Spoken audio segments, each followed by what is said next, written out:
And I'm not trying to be flippant about this, because sometimes people's dreams are quite realistic and they still fail catastrophically.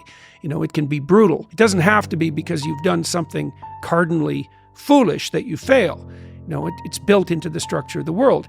What it is that you did wrong or insufficiently that led to the collapse of your plan, right? So that's the first investigation. I made some sacrifices. I attempted to bring about a particular form of the future. It didn't happen. Okay, why? Well, the world is set against me and the cosmos is evil and there's no God and I'm bitter and cynical. That's one potential explanation, right? Poor me, right? And I'm not trying to be flippant about this, because sometimes people's dreams are quite realistic and they still fail catastrophically. It can be brutal. Maybe you did make a lot of good decisions and you suddenly got ill, or someone in your family did, and everything went to hell on you. It doesn't have to be because you've done something cardinally foolish that you fail. It's built into the structure of the world. But it doesn't matter. You can also retreat into yourself and you can say something like, all right, I need to retool my conception of strategy, but also potentially my conception of goal. Maybe I'm looking in the wrong place. Maybe I have to look somewhere else. And you can open yourself up to a revelation. So there's a gospel statement that's very relevant to this. So Christ tells his followers that if they knock, the door will open. If they ask, they'll receive. And if they seek, they'll find. And so it sounds magical. It sounds like the sort of thing that the new atheists would have a field day with. But that's not a wise interpretation of that saying. The proper interpretation is something more like a recognition of the way thought works. So imagine your plans didn't work out.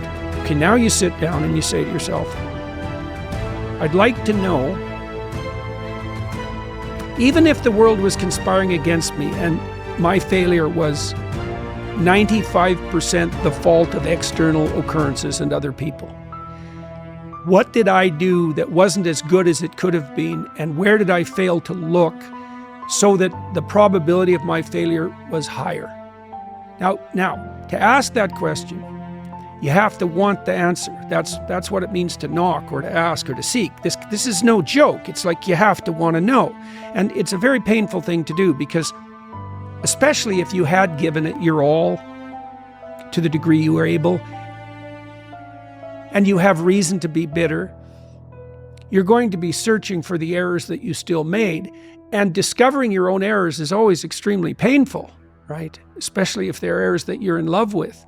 And so you have to be willing to strip yourself down. That's what humility means fundamentally. And then, but the advantage is, this is why it's so useful to listen to people. You might find out where you're stupid. And then you could stop being stupid. And so one of the reasons you confess your sins, let's say, is because you want to discover where you're insufficient. Now, it's painful. It's painful to encounter an impediment in the form of someone else's opinion that might show you where you're blind and ignorant, or willfully blind even. But the advantage to that is you can rectify the error, and then as you move forward, you're stronger.